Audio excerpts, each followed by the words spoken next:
Okay.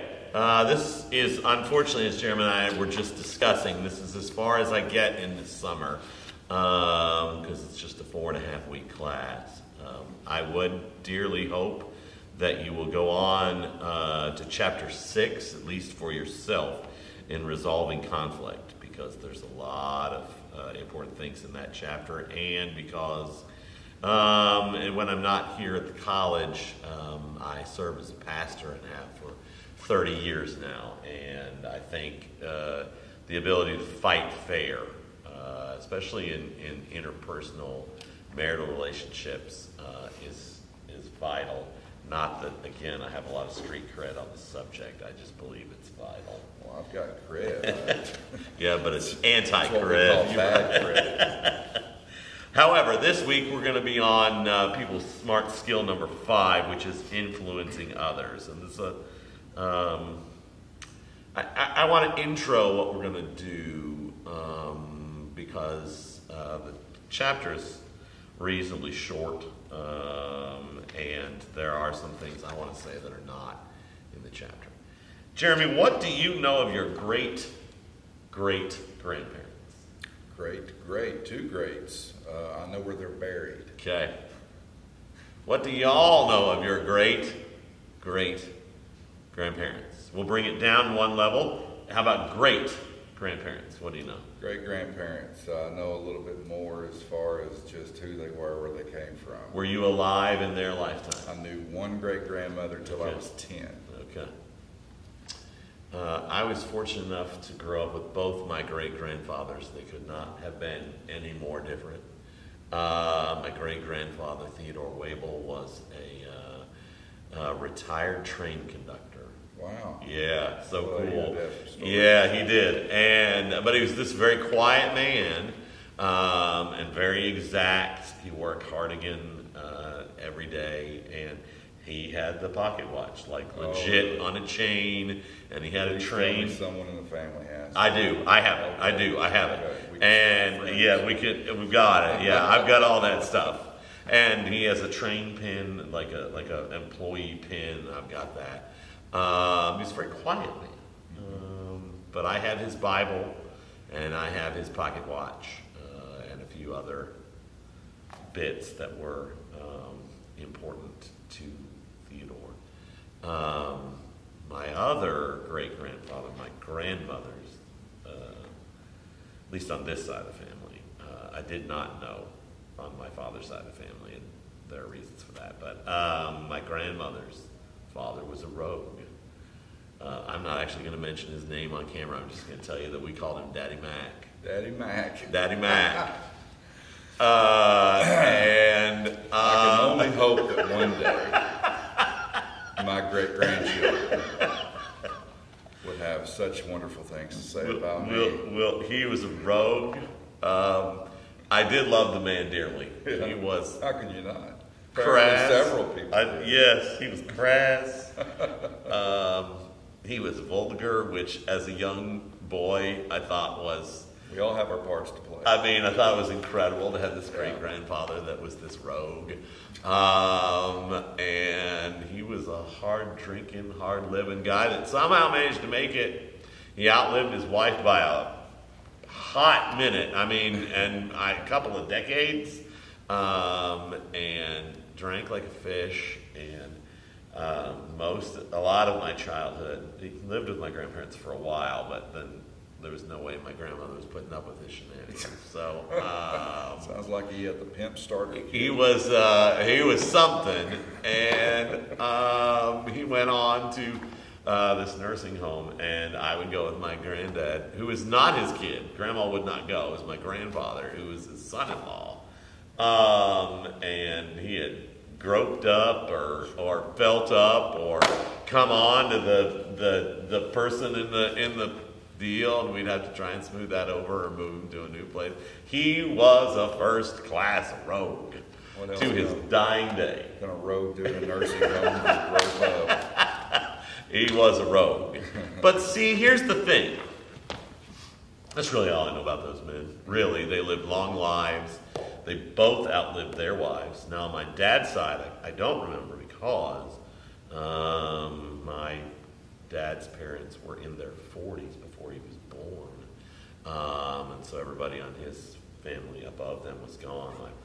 My dad's mother was the youngest grandparent I had to die at about 81, and then my dad's dad lived to be 96. Wow. And he was the storyteller in the family. Recently on Facebook, I posted something that my Uncle Jim, my dad's only brother, gave me the highest praise for, which he said, I could just hear your grandfather in you as you told that. I told this likely story. And he is a big part of, you know, why I do what I do. I learned a lot from him. But because of where Dad fell in the birth order, I did not know those. They were long gone by the time I came on the scene. And the reality is, many of us just know a generation or two. Sorry. Although it is slightly alarming when I out myself that I'm in my 50s, because a lot of my students don't think that. So when I say that, one of them will pipe up and go, I've got a grandmother that's 42. And I'm like, I don't need to know that. I don't want to know that. Yeah, I was going to say, great-grandparents today, what are you, 60? But I still think as we have moved older, when we're having children, that legacy is just not as strong. And I think we have yet also to see a phenomenon. When you and I were children, there was probably a box of photographs. Yes. Or boxes, as the case may be. I pretty well paired through all my parents' stuff except those boxes. They still exist because I'm paralyzed by them, right? Like, what do you do with, I mean, it would be a heaping mound on the stage. What are you going to do with all that? The difference now is you have them all on your phone. Do you know what most of our students are going to be leaving in their wills by the time they get to the age of writing them? Facebook passwords. Right. Facebook passwords, website passwords maybe for access to blog or something that they have done, the intellectual property. But there's not going to be a box of pictures. You would have to have the electronic device, or they would have had to upload that to the cloud. I don't know where we're going to go with that. What I'm talking about today may deteriorate some, maybe not, but maybe, because that physical evidence of us having put a foot down on the earth is different than when you and I were kids. It's a digital footprint now. And even in our age, he doesn't know anything about his great-grandparents. I can tell you a couple of things. 4 generations. That's it. So what is the legacy? How are you influencing others? I think we tend to think in sales terms. Like that tends to be kind of a bad concept for us. I'm not sure it needs to be. The only way that someone wants to follow you as a leader is if you have influenced them. They the adage that they don't care what you care about until they know you care about them is true. And you said how, because to get back on my shtick about you're always communicating something. Yes. You are influencing. Absolutely. You're influencing for good or bad. Good or bad. I have a dean that's sitting right down the hall. She's a rather unassuming woman, Teddy L. Davis. I wouldn't mess with her. No. And the thing I can tell you about Teddy Davis is that she always has this institution and your students' best interests at heart. And because of that, I will follow her anywhere. And when she tells me no, which usually comes with a pointed finger at me, it's not a big deal because I know. She has influenced me deeply. Her favorite phrase is, just be nice. Just be nice, Jeremy. In a world where you can be anything, we can all be kind. She's never had a Facebook post in all caps. She doesn't yell. She doesn't shout.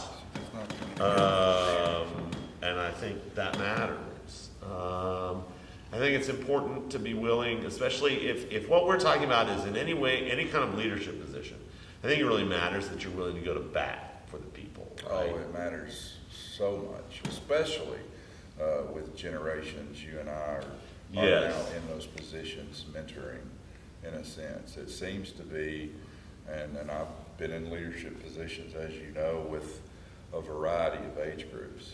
And I can tell you with the generations my age and younger, that seems to be really to the heart.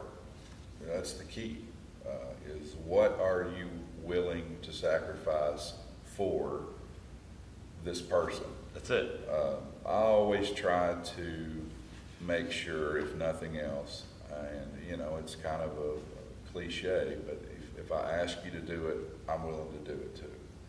And it goes a long way when it comes to management, Yeah. in a sense. If I need you to do this, I'm willing to do it, or I can share with you Yeah. the times when I've done that myself. Yes. And to me, it's leading by example. It is leading by And, example, absolutely.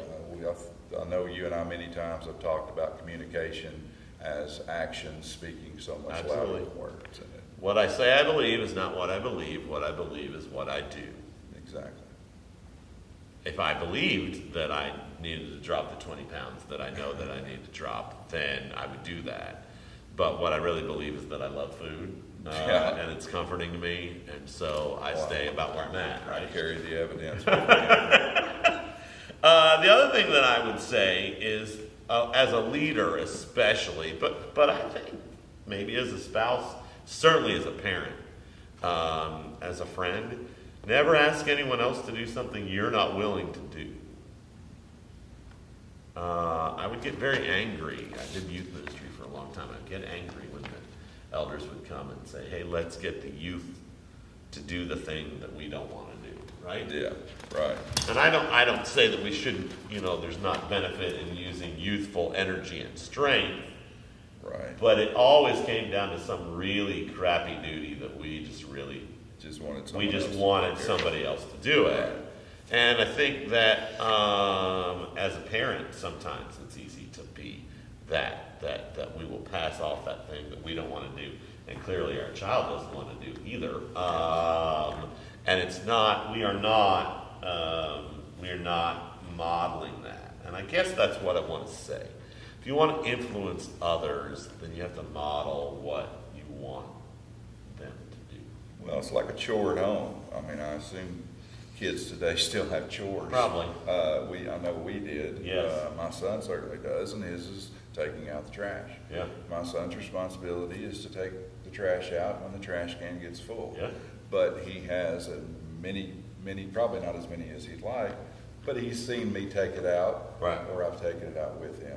Right. And that is my leading by example. It's showing him without words, I'll do what I'm asking you to do. So It's a simple little thing, it is. but it goes a long way. It's hard. It's not hard, but if all you ever do is dole out duties, it won't work. I worked for a group of guys in the church one time, and they asked me why people came to me and not them with feedback, trouble, whatever.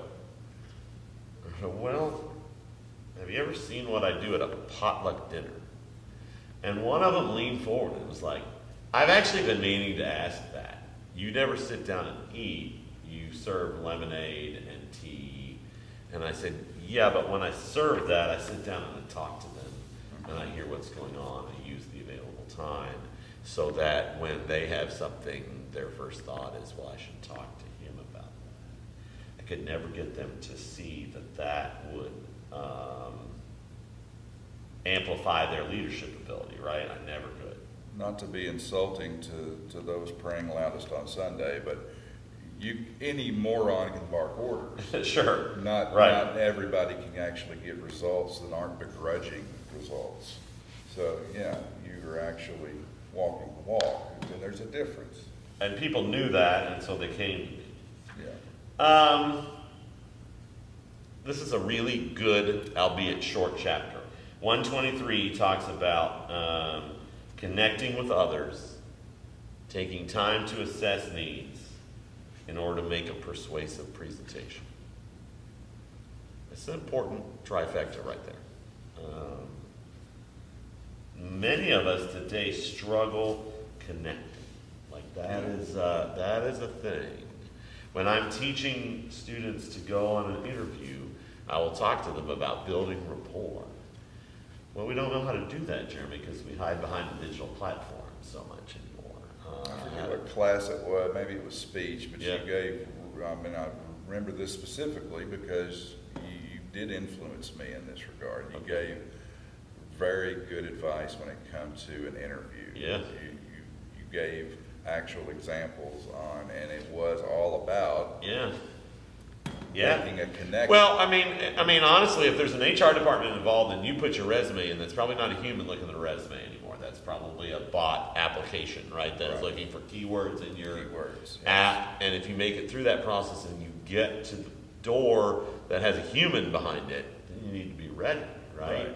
And I think the same thing is true just in regular life, that if you would like to persuade your spouse, your child, your coworker, your whatever, to do something you want them to do, then there has to be a persuasive argument about why you want them to do that, right? Again, if all you want to do is bark orders, I have had bosses who just dearly love to go behind closed doors, make announcements, make decisions, announce it via email, and you're just supposed to get along with it. I'm just going to suggest that's never going to work well. Again, if you get results, you're getting them from what I call a begrudging result, and the connection is not there. It's a negative influence, and you're going to get ultimately negative results, and it's going to happen. It's not a matter of if, but when. Jeremy is skillful at observing behavior. On page 20. I gave you a compliment a minute ago, and I knew I shouldn't have. So now how comfortable you are with it, and you just did it to me. So he is good at observing behavior. So on 126, this is where your assignment, your final is coming from. Your final is coming from this week. This 126, 127 through 129, I think, might be one of the most important sections of this textbook.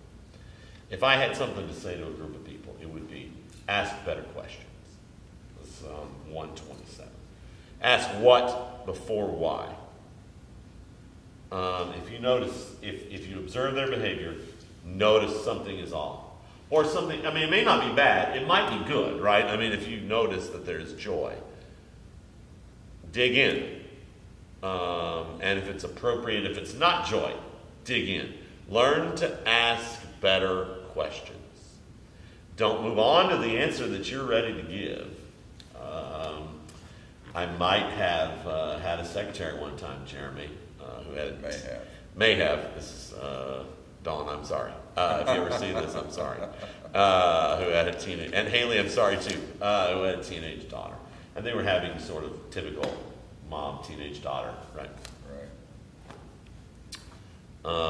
And she was telling me about it, and I had already, before I had listened to everything I had formulated, my response in my head. I was ready. So it was kind of a 3-point sermon, had a PowerPoint. You know, I was ready to go, right? And a thought flashed in my head. I don't know if this was the divine offering me some words of wisdom or what. But all I heard in my head was, shut up. Yeah, you're going there. And I was affronted because I couldn't imagine how your life would not be better by receiving this. This is a great sermon of God. And the thought flashed to me that you just need to be present, and you need to listen, you need to observe, you need to be quiet. Some of the best advice I ever got was know when to say nothing. And I know it's hard advice to follow, probably, for folks like us, but it is some of the best. We are wordy people. Yeah, well. I had a friend who was an elementary art teacher, and she just, when they put their stuff up, it just seemed to be really good. And I asked her one day, what is it? How? You seem to really, we had other art teachers, they weren't this good. Same group of students, what? And she said, I know when to take the paper away, which is one of the most profound things I've ever heard in my life. I know when to take the paper away. Jeremy and I are wordy fellows, as we don't ever plan these videos. We just come up here and do this. Yeah, we have no script. It's not. In case you didn't know, we're just doing this, and that's no problem. But I think it's important to ask skillful questions, to observe people. I decided about 10 years ago I was going to try and notice everyone. In Walmart one day, the checker said, "How are you?" I said, "I'm fine, how are you?" But I kept my gaze here. She kept jinging things across the belt there. And a couple of minutes later, she looked back up. My gaze was still there. And she said, "Oh, you meant that. You Right. wanted to know." Yeah. I said, "I did." And it was a nice little conversation. I noticed, I observed. It was a connection, though. There was a connection. Made a connection. Right. And the next time I saw her, I don't know how long she worked there, not too long after that, but every time I would go to her line and it was there. These are connections that you're building. You are influencing other people. Yes. I'm not saying that's a lifelong thing that I made with the cashier at Walmart. I'm just saying there was influence. And it only happened because I stayed with it long enough to actually listen. You dug in, and I think it's safe to say it was probably a positive influence, which should be the goal. Well, on 129, it talks about obtaining reactions, and I'll come back to page 127 because that's where your final is going to be. I want to say, as far Yeah. as the asking questions, Uh-huh. it has to be noted, asking questions is important, but ask questions you want the answer to, Yeah. regardless of what the answer Regardless is. of what they say. And I had a supervisor, and this is someone that influenced me, and I have to just say negatively, wasn't a bad guy. Right. But this particular thing is what I remember about it. He asked you all the time, "How's it going? How do you like it here?" And as long as the answer was great, Positive. Right. he'd keep asking. The one time I had something Negative negative or to say, constructive. he never asked it again. Never. That's a true story. Never asked me again what I thought or how I liked it, and it wasn't even necessarily a complaint. It wasn't even something that you may think, "Oh, well, no one." It was simple, Right. but he didn't want to hear it unless you had praise, praise, praise. 100% positive. And that's what I will remember about the guy Yes, he couldn't handle it. forever. Sometimes we have to disconnect our egos from something and be able to hear something, right? You just it took is- my final speech It away. is possible. Lose the ego. It is possible that someone else has noticed something that I have not.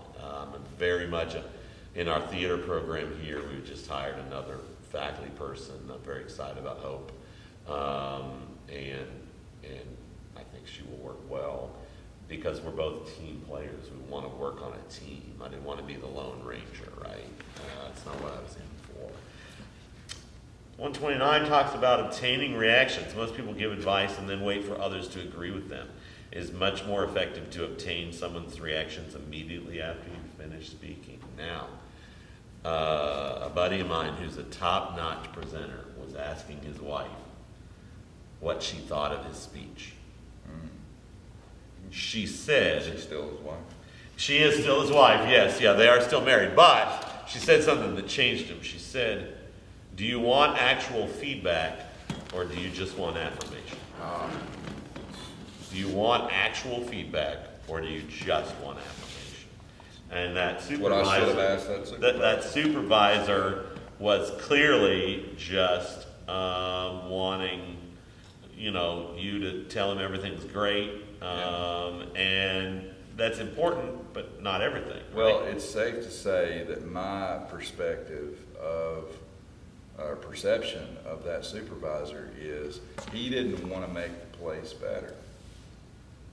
He did, because if you're not willing to hear criticism or any type of feedback that is geared toward improving something, if you're just if things are stagnant and maybe that's the wrong explanation, but if you're content with how things are, Yeah, status quo. it's never going to get better. Right. And I think any job, task that you take on in life, you, me, students, everybody, if you want to take on something, an improvement, you've got to be willing to listen to criticism. Somebody out there has a great idea. They do. And if you dismiss it Right. without even Sure. giving it an opportunity, Yeah. there's That's no terrible. room for improvement. Yeah. No, that's right. We have, this is our final week in the class. This is it. It's happened quick. These summer classes really just click by. And on 126, here's what I'd like to ask you to do. This is your final.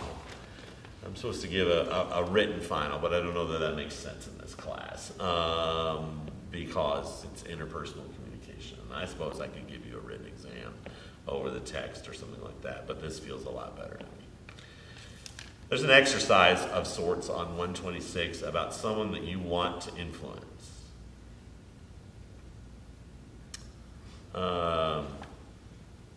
It asks questions. When should you talk to this person? In what situations does this person smile and seem enthusiastic? What nonverbal signals does this person give to let you know he or she is receptive or not receptive?